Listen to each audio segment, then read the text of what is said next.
Hello, just wait to see if anyone comes on. I mean, it's my first official one. So, the Premier Aquatics Cup, nice cup of tea. There's no one on yet. I don't know if anyone will join us, but what I'm going to do is I'm going to upload it anyway, so it's a really big issue, is it?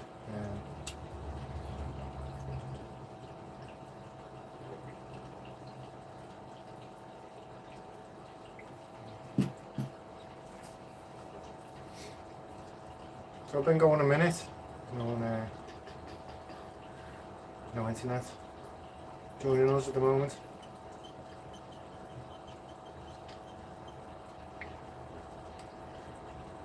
Yeah, so there's no one here yet. So yeah, I've had a really busy day today in my fish life.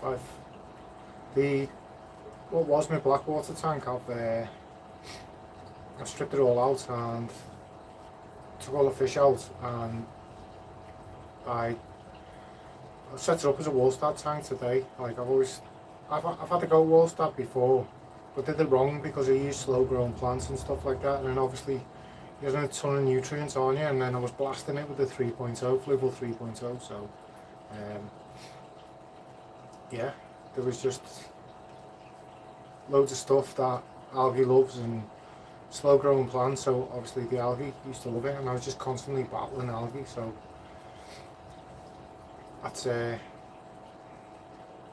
was a problem I had with it. So like I've had the bug, I've had an itch to do it, go through it again, I've done it again, but what I did is I ordered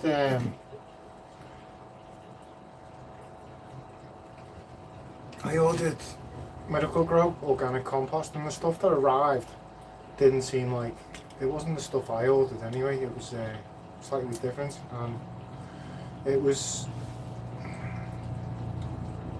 definitely wasn't the organic stuff. When it arrived, it had loads of perlite in it. If anyone knows what perlite is, it's like white floating, like it floats, so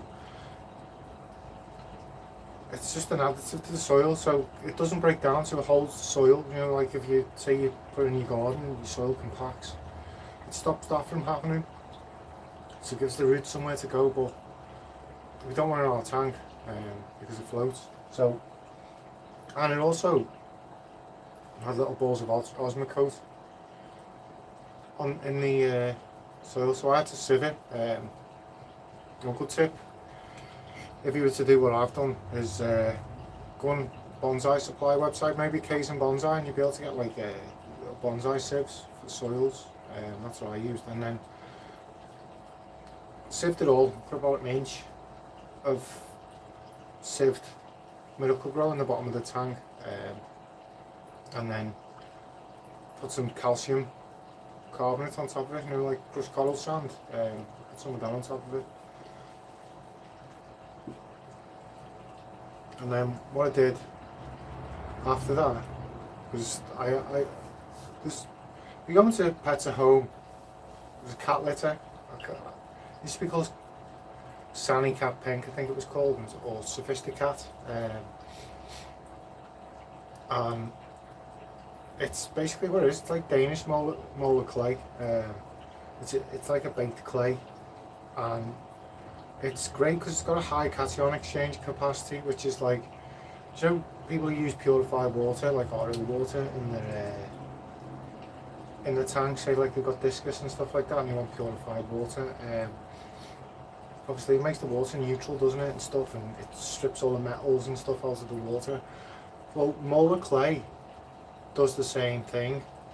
It's because it's got a high CEC, cation exchange capacity. That's what reverse osmosis and deionization does. It strips everything out of the water by the cation exchange capacity of the stuff you're using, and that's it. Yeah. So I basically use that because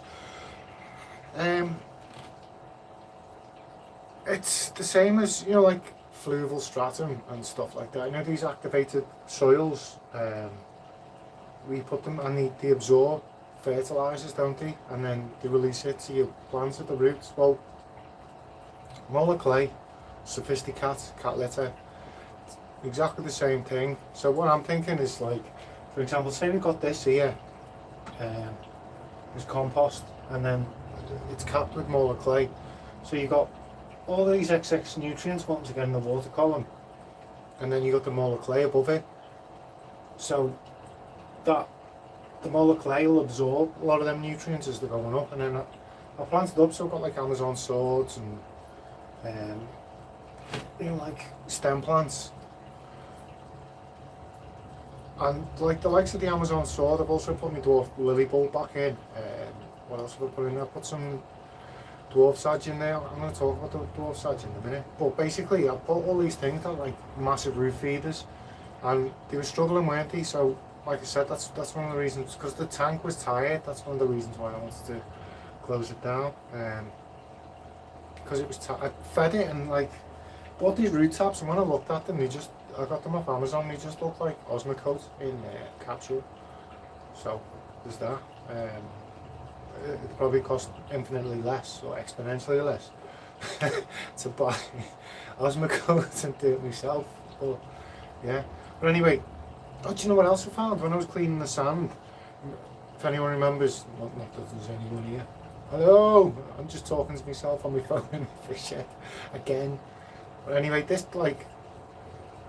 for me, as the channel grows, like this is all I wanted out of YouTube, was to be able to sit down and talk to people, all you zero people out there. But hopefully, like, people will watch it when it's shared, and people will get used to the idea of me doing live. Like, I'm going to do a live stream every other Friday night, or unless someone comes along and says, you know, people say they'd like it a different day, then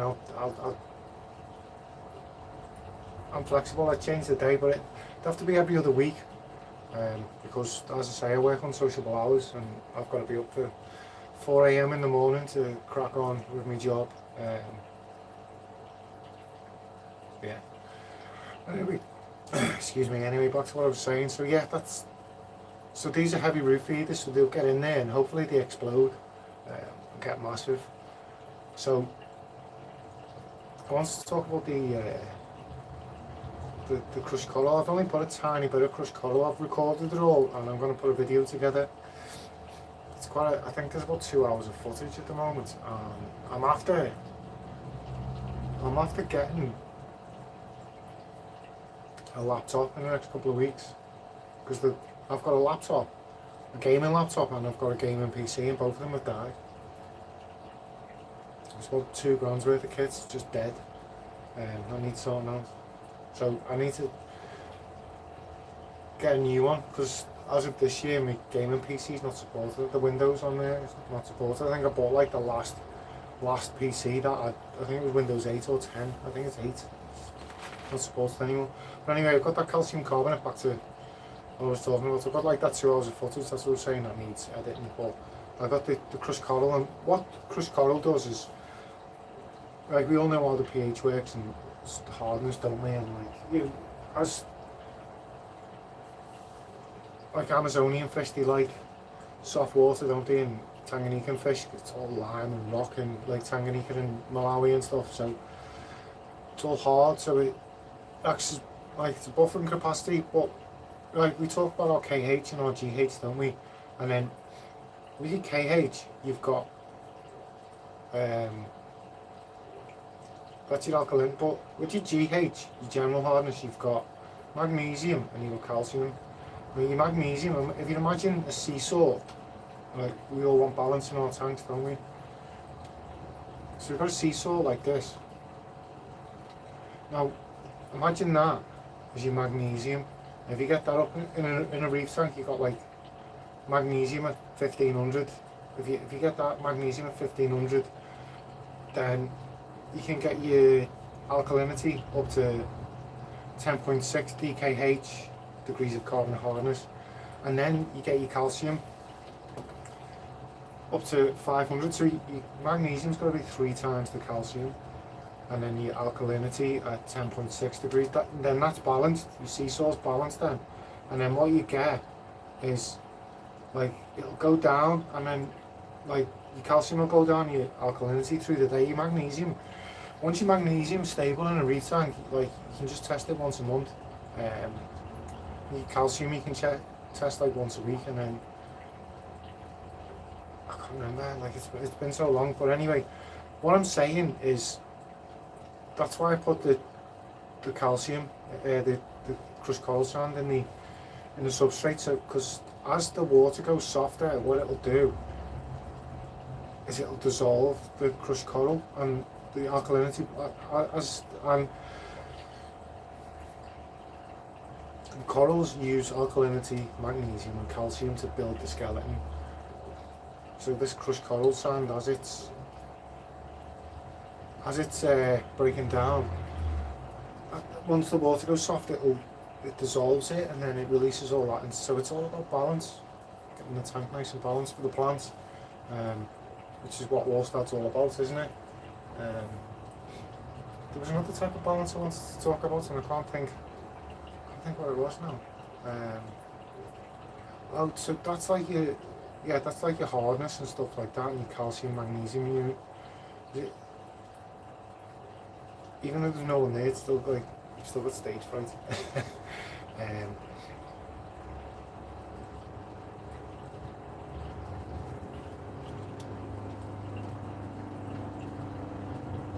I'm playing with me bits and pieces while there's no. Okay. And top chat messages. Chat's visible, and then I can turn the camera around there. Yes, so that's all the like I know what all the controls do now. Yes, so that's what I've done anyway, and then I planted it all, and it takes me on to me next topic, which is about the reason why I've done the Wallstad tank. As I say, I wanted to do it for a while.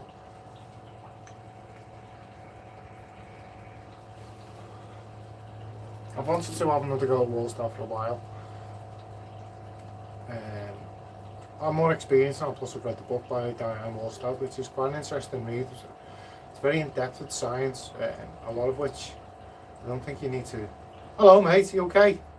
It's saying there's no one online, so it's good to have someone here with me. I was just talking about... I've seen the... sorry, I'm getting messages on screen as well, and text messages. Yeah, so I've just set up a Wallstad tank, like it's something I've had an itch to do for ages. So I got it all planted up today, got it all set up, and the reason why I've set the Wallstad tank up is, what I want to do is, I want to use it as like a grow out tank for plants, because like, I've spent quite a bit of money on plants, and the tank looks empty, and it's only like a 3-foot tank, so, because plants are expensive, and it's something a lot of people don't know. You know the pots? Yeah, probably got one here. These pots, we buy our plants in these pots, don't we? And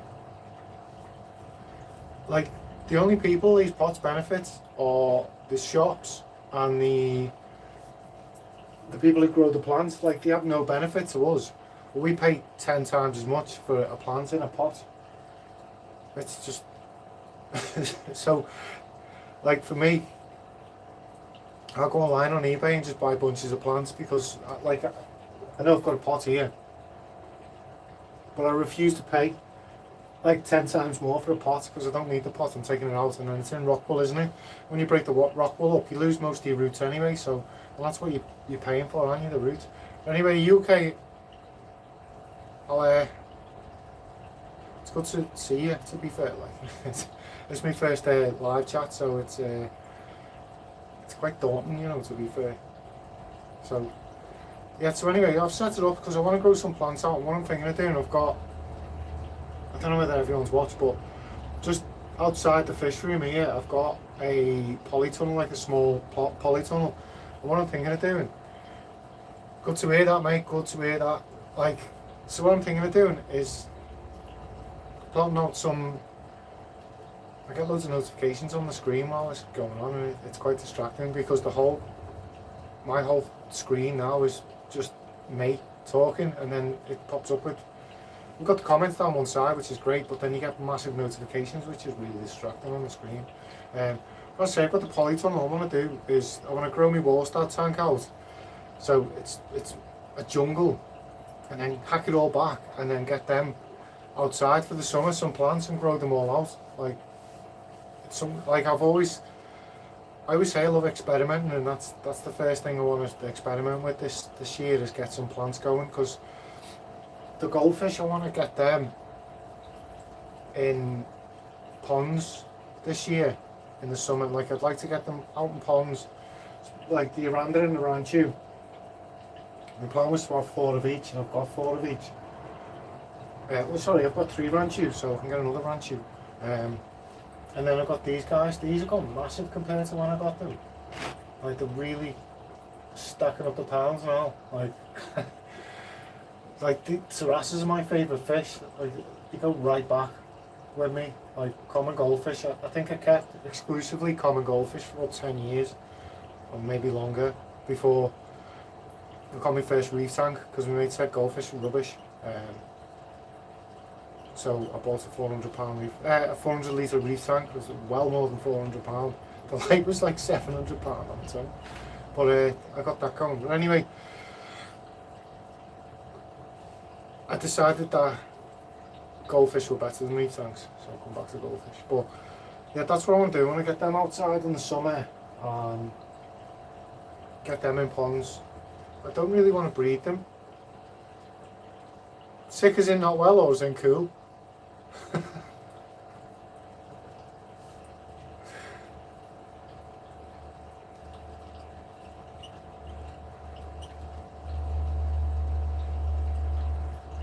Right. Thumbs up, cheers.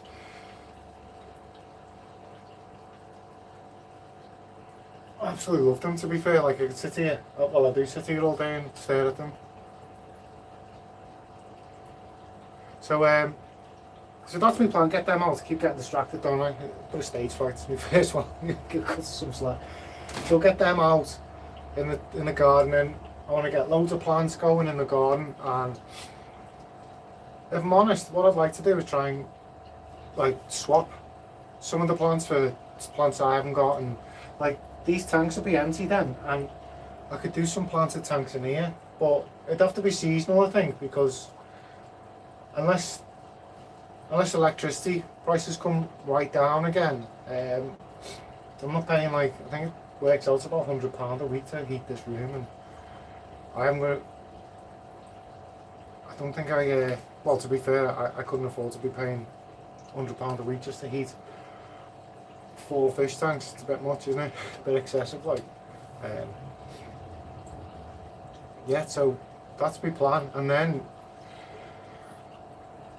I could do that and get these planted up with the plants, or I could maybe sell them on just to make a bit of money for the channel. Like, I don't want to make any profit from it. Like, I've got enough from work, so you know, I work for a living, so like I'm good financially, but it'd be nice to have more money to go into the hobby, wouldn't it? Like, so I can do more exciting stuff. Like where we are, Ian, like I could set up some breeding setups. Like, it'd be worth it then, like, because on my videos I kind of got kicked off, didn't I? And I was like, I'm going to breed this, I'm going to breed that. And then I realised that the price of electricity had gone through the roof, and I was thinking, well, it's a bit expensive to be breeding at the moment. And then I kind of stripped everything out, got the goldfish. I've always wanted the goldfish back. I've had an itch for about 7 years to get goldfish back, so to the back. With a vengeance, and these like my signature fish, goldfish. I'll always keep goldfish. So like everyone's got the signature fish, haven't they? So, like, I'd love my signature fish for a while, which would come next, is probably me frontosa, and I had to move. I got 7-stripe frontosa, and I had to move them on because I realised, like, I had them in this tank and they were little tiddlers, and I grew them out to about this big, and I was made up with them. Like, I was absolutely made up when I got some frontosa back. But then I was like, right, I'm gonna have to shut the room down and get some cold water stuff in here for now and bide my time. But when I first got them, my plan was to get them into a bigger tank in the living room, like a display tank with all slate and stuff, and like I was really looking forward to it. And then I thought, I can't be going out and buying like, I'm not buying two different tanks, say like a 4 foot and then a 6 foot. And there's no way this is a display tank, it's scratched to bits and stuff like that. It's been, to be fair, this one and this one, and there's another one. Oh, there's one out there which the same as this, but instead of it being 18 inches wide, it's 2 foot wide.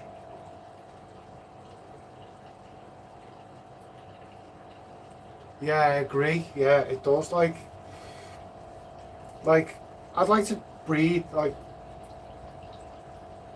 like to breathe for the experience of breathing. You know, like if it didn't have to work, if I don't know, Elon Musk came over to me tomorrow, it's like, if you don't have to work anymore, do what you want to do in life, and I'll fund it if it's reasonable. Like, I think I'd expand this room, and then I'd have like a plant room to grow, and I'd breathe in here, and I'd have a gallery, I'd have like an Amazonian tank, and I'd have I'd definitely have a Lake Tanganyika tank. Like, I absolutely love Lake Tanganyika. I don't know whether you've seen me Instagram, but I used to have like a community Tanganyika tank, and it's mad because I just set it up with I had like, this bit's escaping, but I had like, you know, like I know this is Dragonstone, but I had like loads of live rock marine, no, from marine tank. I had like loads of live rock, and I just like popped it together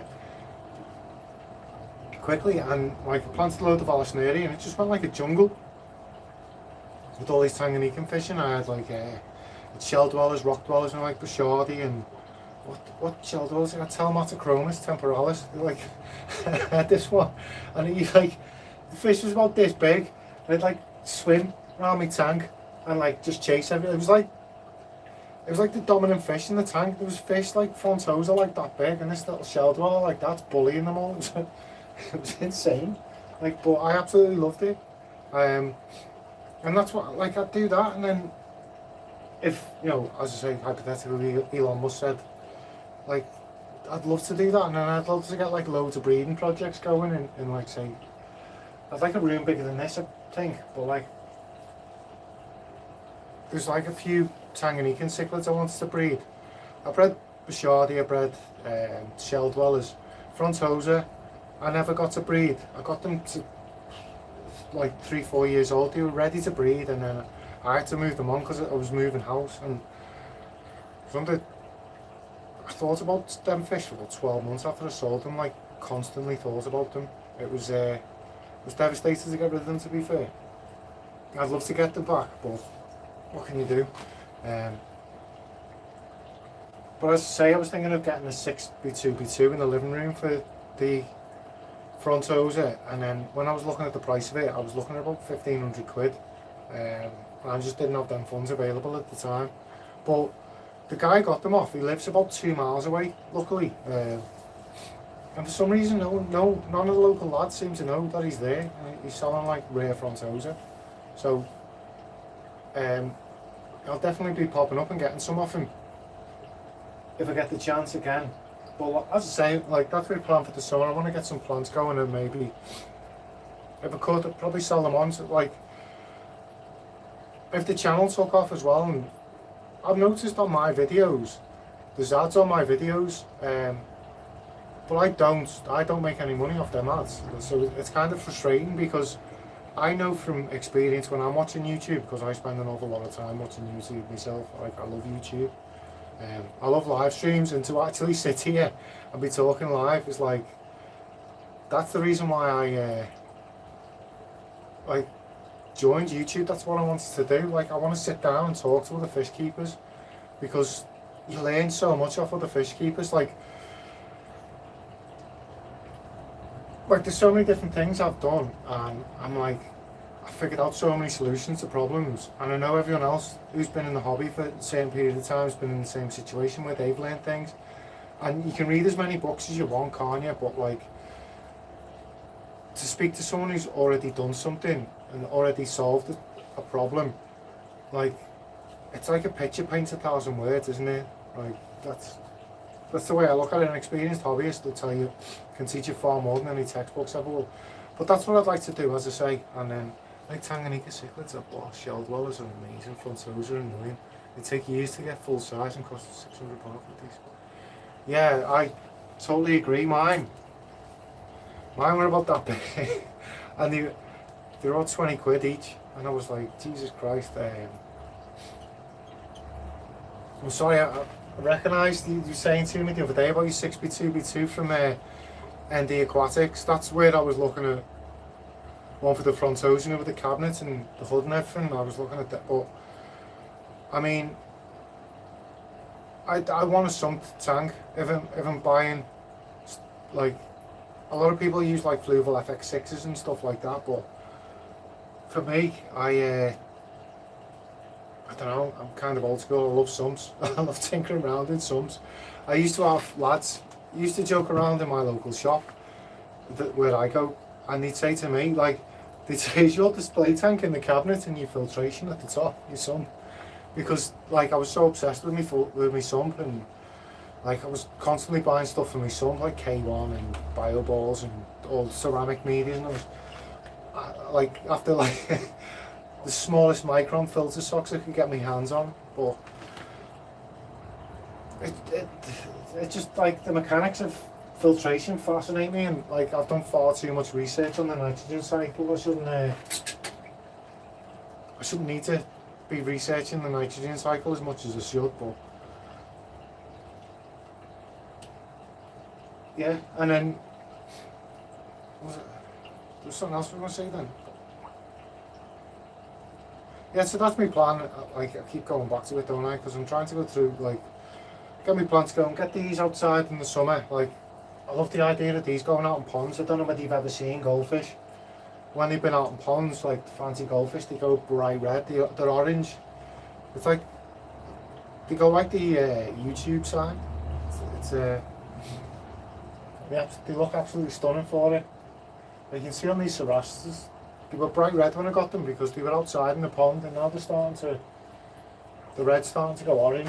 Like, so it'll be a benefit to get them outside. The ponds I'm thinking of getting, I don't know whether to build proper ponds this season or get the, have you seen the what you call it, the paddle, Hydem, is it? No, that's the air filters, the Intex paddling pools. Like, they're like, you can get like a 4x4x1, so it's like 400 litres. That's the smallest one they do, it's about 30 quid. And then you can get the big ones that everyone uses as like indoor ponds, like they all keep the stingrays in there. And it's like, these things are stingrays, they've got big barbs that could easily puncture a paddling pool. And then you see them all on YouTube, don't you? They've all got like these stingrays in a paddling pool, and then they all do the thumbnail, don't they? I've lost all my stingray because they put a barb through my paddling pool. Like, were you expecting a stingray in a paddling pool? But yeah, I was thinking of doing that maybe, but what I'd like to do is get a polytunnel and get them in there, and then maybe build ponds with the TRRT and proper metal. I mean, they're good, like, if you want to house goldfish or koi or something temporarily, like, that's one thing, but to have something as a permanent house, it's a bit extreme, isn't it, to keep like something like a, when you think these guys are buying like Asian arowanas and stingrays, which, like, some of them fetch like 1,500 quid each and more, and you're putting them in a 80 quid paddling pool. Like, it's just, if you got that kind of money, you can buy a 10-foot tank for them, especially from like ND Aquatics. If you just buy the tank and then, build it up around it, like the rest of it, like the stand and the filtration and stuff. If you do that, you get your own lighting and stuff, then I'm sure you could afford that if you can afford a £1,500 bloody stingray, do you know what I mean? But hey, each to their own. I'm not judging of YouTube channel. People will come and shout at me on, Um, yeah, but that's my plan with them. Is that, like, I don't know whether to get like insulated. Like I've insulated the and boarded out this room. Um, hopefully, like by the looks of it, the Leckie's going to go down, isn't it, in the next 6 months? We won't have to move your fish inside from it. Is that right? Like, I was watching Dustin's fish tanks, and he was saying about what's that thing? He was saying about polytunnels are like really warm in the winter. He was saying that his greenhouses are like really warm in the winter. And when I was looking at where he is like I was assuming he was like down in Florida or somewhere hot to have greenhouses full of tropical plants. But by the looks of it, is like temperatures similar to the UK, so maybe I could get away with it. Where's that thing? How's that? I've got a. I'm going to be completely honest. I've made notes just in case I get a shot. But like I would like to get them out there and make them outdoor fish. I'm not too fussed about breeding goldfish, to be honest. I think I'd rather buy. Wow, damn. That's interesting. Like, because like I've always had green fingers. Like when I was little, like me, I was always out in the garden in the summer, my granddad gardening, and you know, like I used to find it fascinating that you could get a plant and you could cut it and then you could dip it in rooting powder and dip it in soil and it'd grow new roots. Like I used to find that fascinating. And I was watching them. Not too happy there.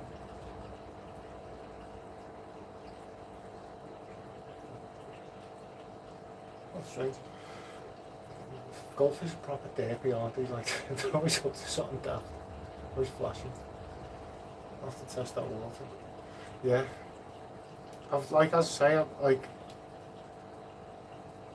I've always like been into so like aquatic plants. I was just saying, like I've wanted to do a Wallstad tank. I tried it and used like loads of I used like loads of slow growing plants, and like a Anubias job fern. This job fern, I've just dumped a load of plants in here today from in the tank that I've set up as a Wallstad. And about 2 hours worth of footage I need to sit down and edit to make a video with. Yeah. But like there's like Java fern, there was all sorts of. Wow, it's mad you say that, you know, because I always pop out here in the morning. My house is just there, about 9 foot away from that wall. And it's mad to say the foxes, because like twice, 2 mornings this week I've come out and there's been foxes in the back garden. There's like tons of foxes around here lately. You hear them barking and you can tell the difference. And I didn't want to say nothing to my missus, but there was I had like a really bad noise, like because I get in from work about 11 o'clock at night, 10:30, and like I heard like a really sinister noise around the corner, and I think I'd seen 2 foxes trotting down the road. And I think they got a cat or something. It was just this horrendous noise, like I've never heard anything like it in my life. It was like something out of a horror movie. So I made a stranger noise to assert my dominance.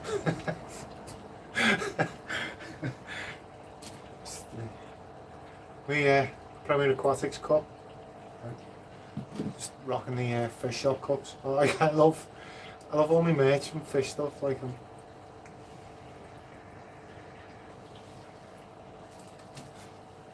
But yeah, there's definitely foxes around here, so I'll have to watch out for them. Especially with my goldfish, like, can't have nothing happen to me little goldfish. I'm keeping an eye on him now, because he was flashing. But it's winter in it, so it's cold in here, and it tends to, what I find with goldfish is, once the temperature goes down, like, they seem alright, and then in the springs, you know, when you get the spring and then like the pressure is right, do you think, mate? Like, do you know what? I think I've been thinking about this lately. I don't know where. Like the big fish lad, Paul. Like he kind of gave me the kick up the backside to fire the channel off, and like I made up with like Paul. Like he seems like a really nice bloke, and I'd love to meet up with him. Like, and as you say, like I've got this thing at the moment where like I wish I had more subs. I had. I'm going all over the world. Let's talk about Paul first. Like the big fish lad. Like I love his channel. I love the fact that he keeps big cichlids. Like I absolutely love big fish. You know, to be fair, and then it gives me someone to watch because no one else that I'm watching at the moment is keeping like the type of fish he's keeping. Plus he jumped in with the angels, isn't he? Breeding the angels. I had angels in here, so like he gave me the kick to start the channel up, and like I've stuck at it. But like I'm in a situation where I've only just got back into the hobby, and then I found I was doing like loads of impulse buying to like, because I was like, oh, that'd be great for the channel. And then I thought, well, although I appreciate them fish, there's other fish that I'd like to keep, especially now with the electric and stuff. I mean, that's, yeah, so I want like, and then Paul shared me, the big fish lad, he shared me videos. He shared one of my videos and then told people to subscribe to my channel. My channel doubled overnight. It was great. But I don't know whether the YouTube algorithm there is actually gone against me. I'm not sure. I don't know.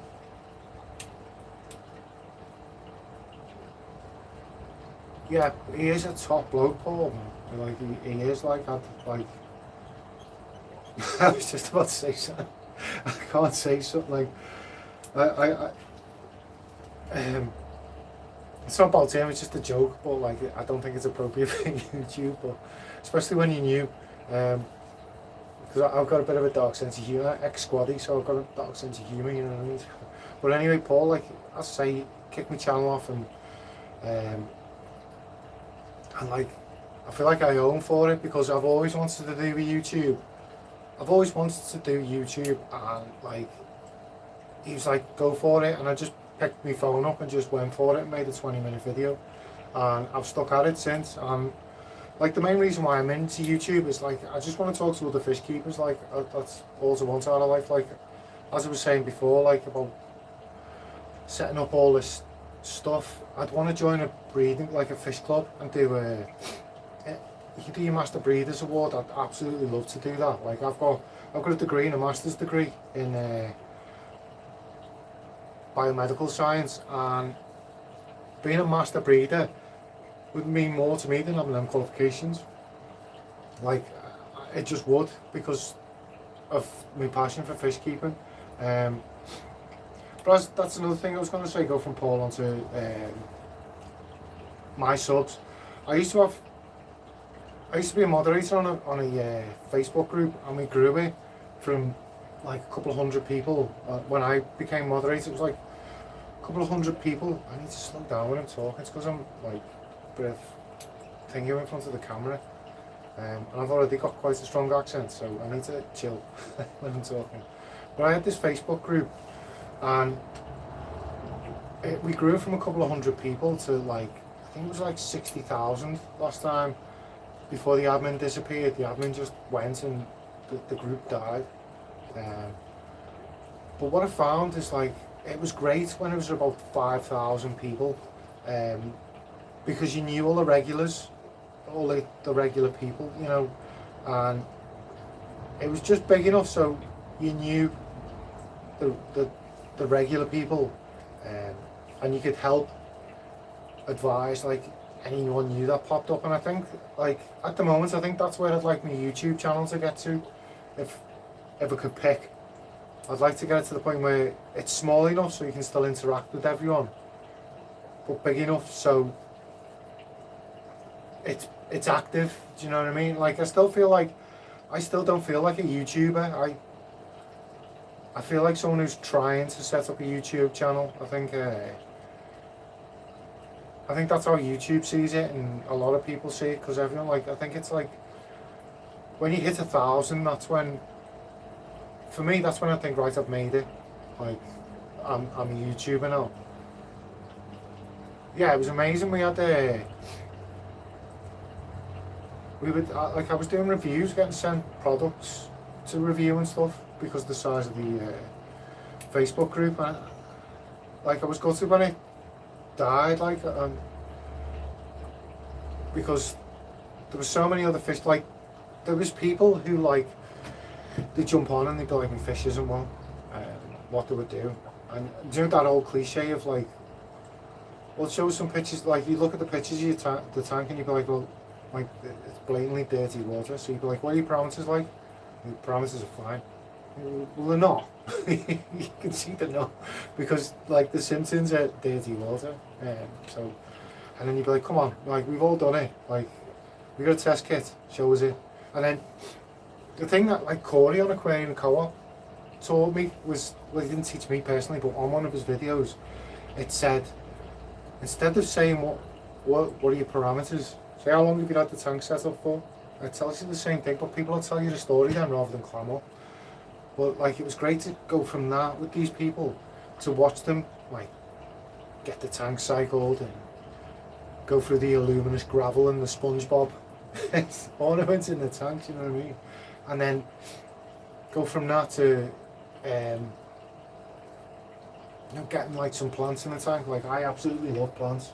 I keep saying it. Like, oh, there's two. Hello. Someone else joined us. Welcome aboard.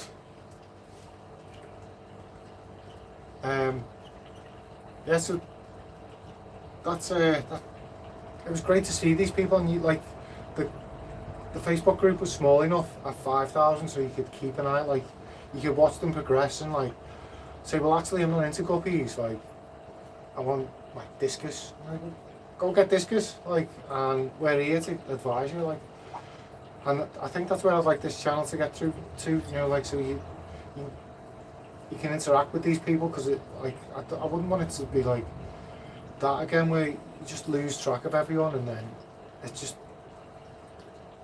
great when you can interact with people. I think that's what I want from the channel. That's, as I said, like one of my main goals from YouTube was being able to live stream so I can interact with people as live basically. That's the only way I can put it. So yeah, there was something else I wanted to touch on.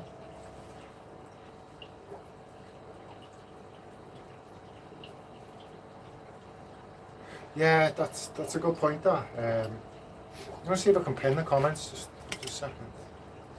All messages are visible. There we go. Yeah, awesome. I've got them there now because they're just disappearing. But then I got one of them obnoxious things, messages. But yeah, so let's go.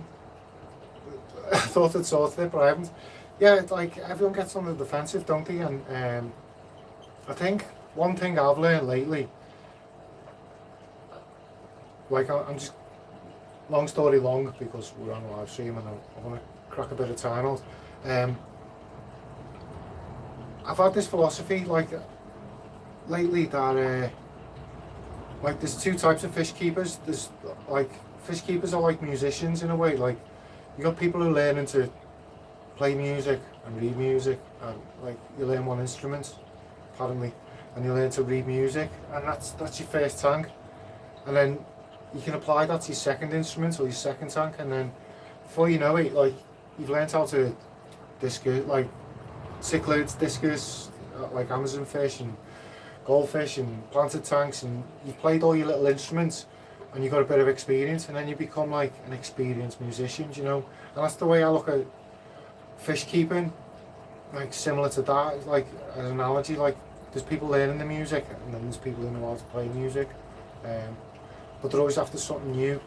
But some people aren't, are they? Some people just stick to what they know. Like one of the points of me setting that Wallstad tank up in the living room is just seen a comment on me Facebook group. Hello, we've got 3 online now. That's for me, it's a big deal. Like I'm made up. Like anyone who joins the live chat, like it's just, it gives me a buzz. Like that's what I want to do out of life, is like sit here and talk to fellow fish keepers. Yeah, so that's the way I look at it.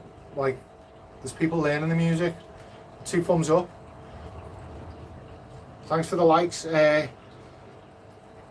then so there's people like, and then what you find is like there's like intermediate fish keepers who like the one piano lesson ahead of everyone else, so they want to teach everyone. From me metaphor of like it's like learning to play music, and so now they've learned they want to teach everyone else how to play music, but unfortunately they've stopped learning themselves. And in the hobby, in fish keeping, you're always learning, aren't you? And then it was one day, I just remember thinking, there's some guy.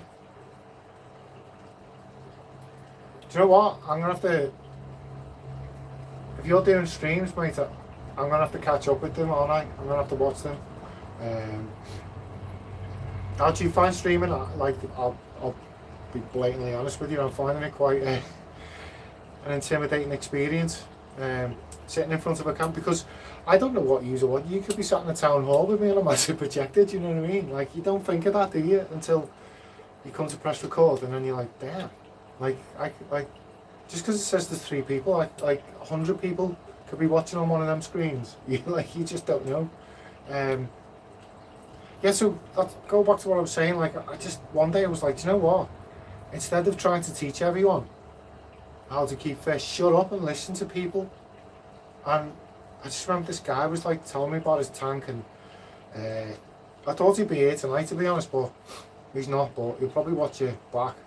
He's got this gorgeous tank. I can't remember how big it is off the top of my head, but it's absolutely stunning. And like, he's got rays in it and stuff like that, and it just like look absolutely. No photograph does it justice. Actually, Big Fish Lad done a video on it on size setup, and although the tank looks great on the video, I went and bought the pothos in these tanks. I went and bought off him, and when I seen the tank, my jaw hit the floor.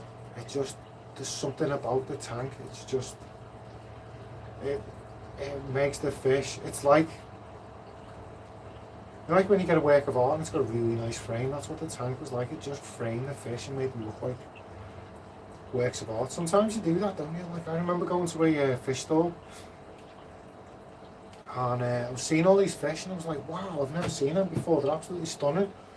And then when I went to my local shop, I was like, it's the same fish, but because the tanks were so much nicer, like, it made the fish stand out. Like, it's mad, isn't it? Like, how that works. Yeah, so, but as I say, I went to see his tanks, and he was telling me stuff. And I was just waiting for him to stop talking so I could tell him stuff, like tell him what he should be doing. And I thought, you know what, actually just shut up and listen. And I did, and I was like, and at first, like, you get that grating, like people get that grating, oh, I wanna teach him, he shouldn't be teaching me. And I thought, just shut up and listen to him. And there was a few things, like, and I talk in my videos about nuggets of gold, like, and it was that interaction that made me think, do you know what, this guy's got like really like good information. And as you say, people are stubborn, aren't they? Like a lot of fish keepers, the ones who've learned the first instrument, as I say, and they want to teach everyone else to play music, they're really stubborn. And you're like, ask them, what are your water parameters? If they're asking you, like, if they're saying my fish isn't well, what do we do? And you're like, well, we need to know what your water's doing first. And they won't tell you, will they? Because they're stubborn. Well, as I say, what I found is, like Corey said, instead of saying what are your water parameters, say to them how long the tank's been set up, and you can gauge in your head then. They'll tell you the story, won't they? And they'll be like, well, I've had it set up, they'll be like, I've had it 6 months, but, and then they'll tell you something's happened, rather than climb up and get on the defensive. Parameters are fine, mate. Yeah, so guys, is there anything you want me to talk about while we're on? Because obviously like I've smashed out about 40 YouTube videos now, and I think, is there anything you've seen or anything like you want me to talk about my setups, or like what I'm into as a fish keeper, or because like I'm just interested in what my subs are in, like what they tune in for and what they're interested in and stuff. So that, like, as I say, for me it's all about interacting with other fish keepers. That's why I said I'll have to check out your live stream, and I've noticed a little button. Like I've only just got the option to live stream, and I've done a test live stream straight away. As soon as I got the button, I was like, "This is it. I'm off." Like, this is my future. This is my life. Is sitting in a shed talking to my phone with people watching me on YouTube. And you know what? It's Friday night, and I wouldn't want to be anywhere else. To be fair, because I absolutely love keeping fish. But I don't know. I'm still working out what all these buttons do.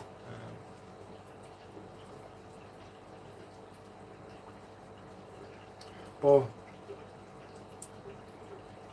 yeah, Big Fish Lad said it went private on my last video. I don't know why, but I can't see any sort of button that would let me do that. I didn't press anything on screen when I went private. I just said bye.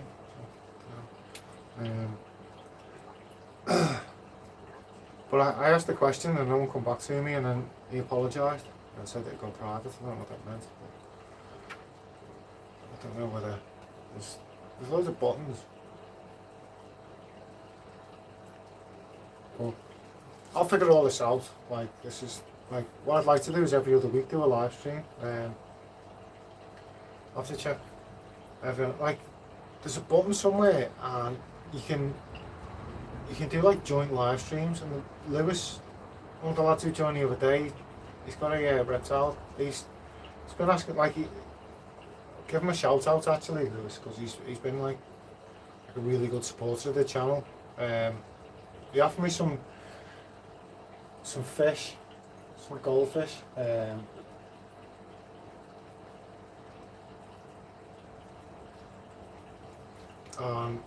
To be fair, I said I couldn't keep them because I've only got this 200 litre tank.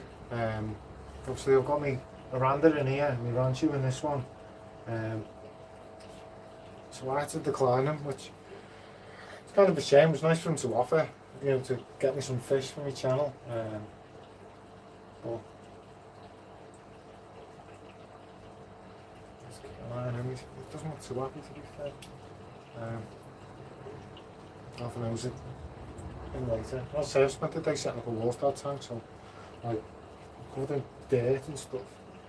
But I say, yeah, like live streaming, it's definitely what I want to do out of the YouTube experience. But there's no comments. I was waiting to see if anyone had any comments, if anything they wanted me to talk about, which is fine, innit?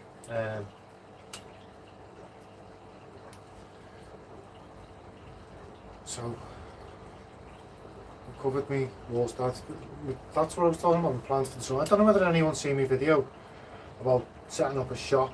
Like, I'd love to do that for the experience. It wouldn't be so much for the profit. But I was talking about it, but it was quite, because it was my first live stream.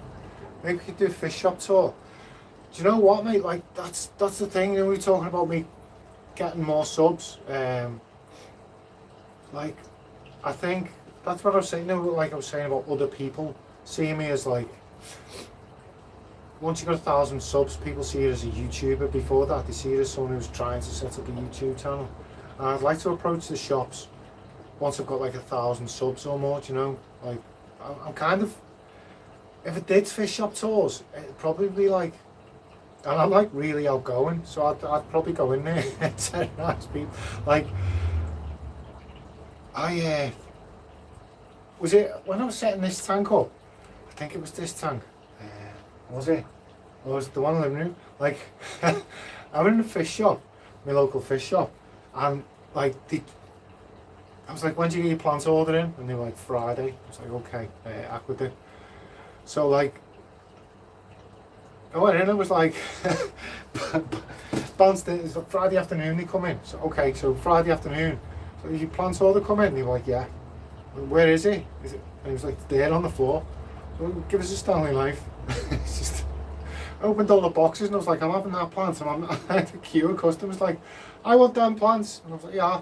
And in the fish store, they just let me open these plants up and just take what I wanted. Obviously pay for them.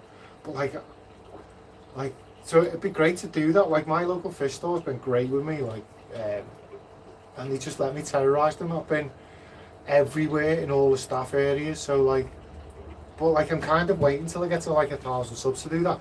But not making them type of videos is probably hindering the channel. It's probably a catch-22, isn't it? Like I'd love to do them videos when the channel's a bit bigger though, you know.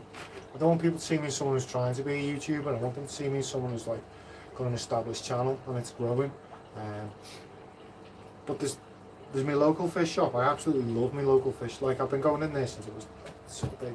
I was talking about my granddad doing my gardening with my granddad when I was little, but also when I was little, my nan took me to that fish shop. I was about 6, I think it was.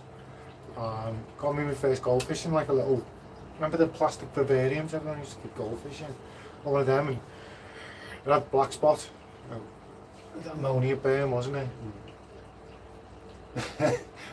So mate, I don't know if you can see him, he's probably just staring at me like Bob.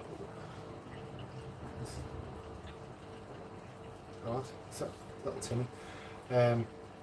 There's that one, and then there's, what you call it, there's a lad up in Chester, about half an hour away.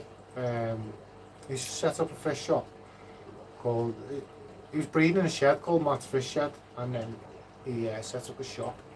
I want to go up there and terrorise him because he's in the Preston and District Club. I'd love to go to Preston and District, but I work unsociable hours. And if I could, I'd get up there and be like, do the master breeding project, like I was saying. Like that'd mean more to me than my master's degree, to be a master breeder. And in America they do it's the best and worst fish experience I've had. It's a good question. But I'd say, like, I'll skip through answering the first one. So there's that. Like, I'd love to get up to Matt and terrorise him because he's got his own, and he's got a friend called Steve who like is smashing out the park when it comes to breeding. He's breeding all sorts, like zebra plecos, discus, angels, Marika Peru angels, Altum angels, like every type of plec you can think of. He's breeding. Like he's got an absolutely amazing setup, and I think he's the chairman of Preston now. Another shop I'd absolutely love to terrorise is Premier Aquatics. Steve Chester. Steve, I think he was the chairman of Preston and District Fish Club. He used to be like an amazing breeder back in the day. Like he's bred all sorts. He worked for Bully Planet Aquarium, Chester Zoo. Been all over the world collecting fish. I'd love to go and terrorise him. Not just do like a fish room, like a fish store tour, but like get him sit down and talk about everything he's done. Just because I'm a bit of a fanboy, to be honest. But anyway, so best experience keeping fish. Let's do the worst. I think the worst experience, I can think of 2, which are just as bad, maybe 3. The worst with the salt, I had the saltwater tank, and I really wanted the copper band butterfly fish. I don't know whether you've seen them, like absolutely gorgeous fish, but they're like notorious for not eating. And like I was going in the shop, like I read all the information on them, and like I knew exactly what to do with them when I got them, and I walked in the shop and I didn't go in, I was just going in for other things, like, and I just kept my eye out for one, and eventually one came, like there was loads of them, and I'd say, "Is that eating?"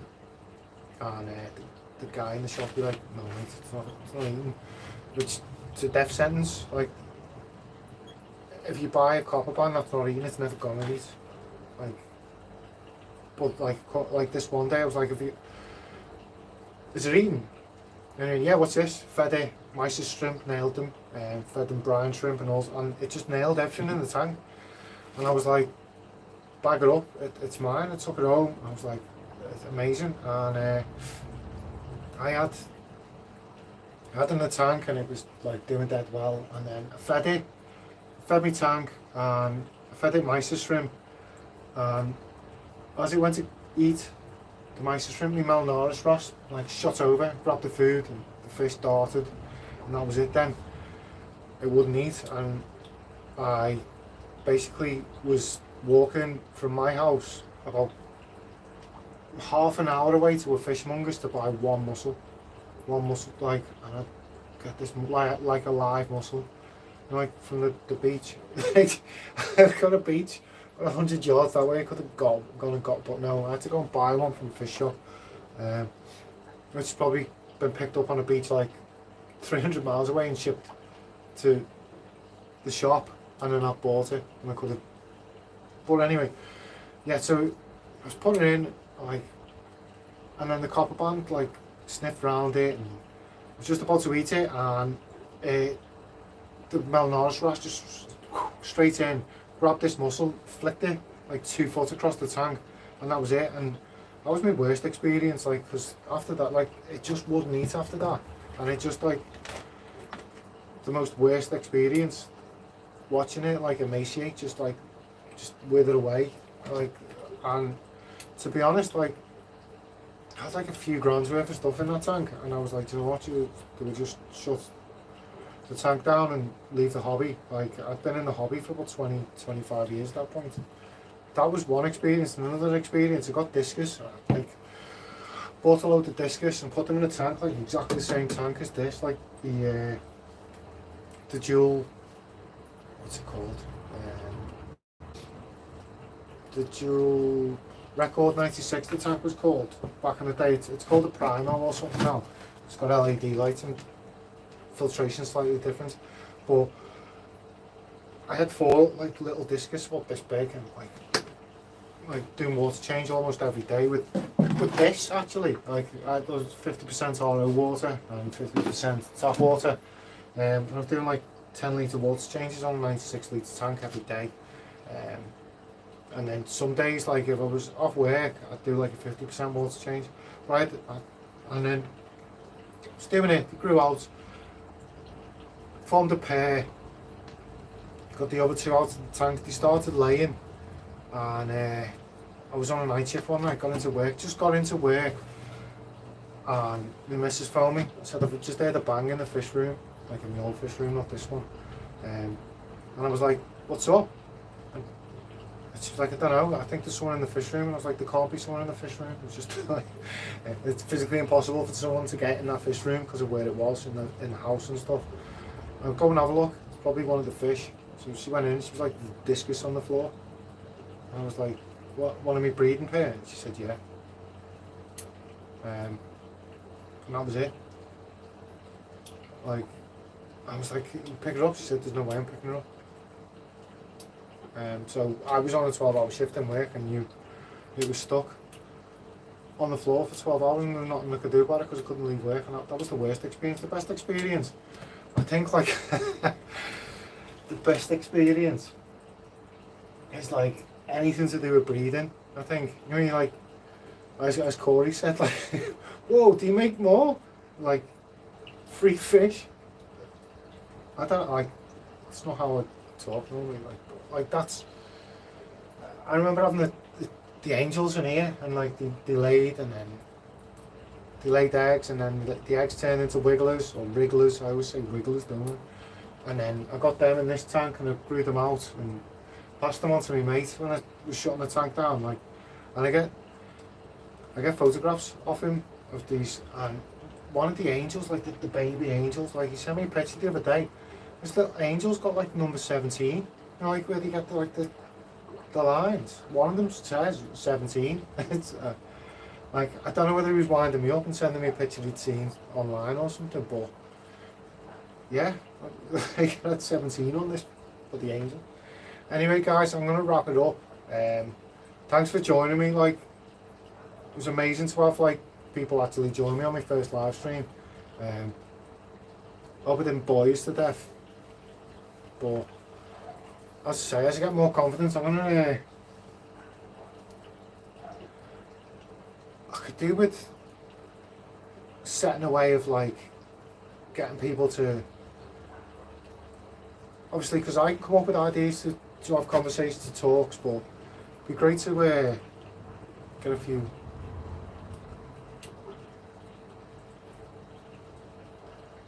Nice, have a boss weekend. I'll head over to your channel and do a bit of binge watching later, just so like research so I know who I'm talking to properly. Because like obviously I know you're getting an ND Aquatics tank and stuff, but I want to see what everyone else is doing. Like I'm not just here to talk about me. Like a lot of YouTubers just want to talk about themselves and their own fish, but like everyone I'm interacting with, everyone who's watching me, I want to watch them because I want to know what they're up to.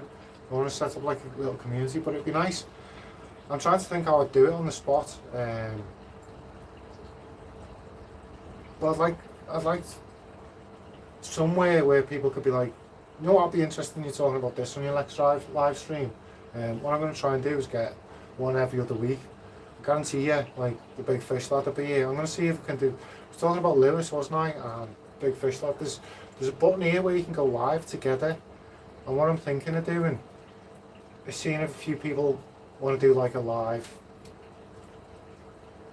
just like chat, where everyone can watch. You know, like it's Friday night. We're all adults. We're all fish keepers. We can do what we want, can't we? This is our channel. This is our little bit of YouTube, so we can do what we want. Anyway, guys, I'm going to shoot. I'm going to think about how I can get some, I don't know whether to set up like a Facebook page or something so we can jump on there and then get some ideas for live stream. But what I'm planning on doing is doing one every other Friday, because next Friday, I'll be loading a boat. Because that's what I do for pennies.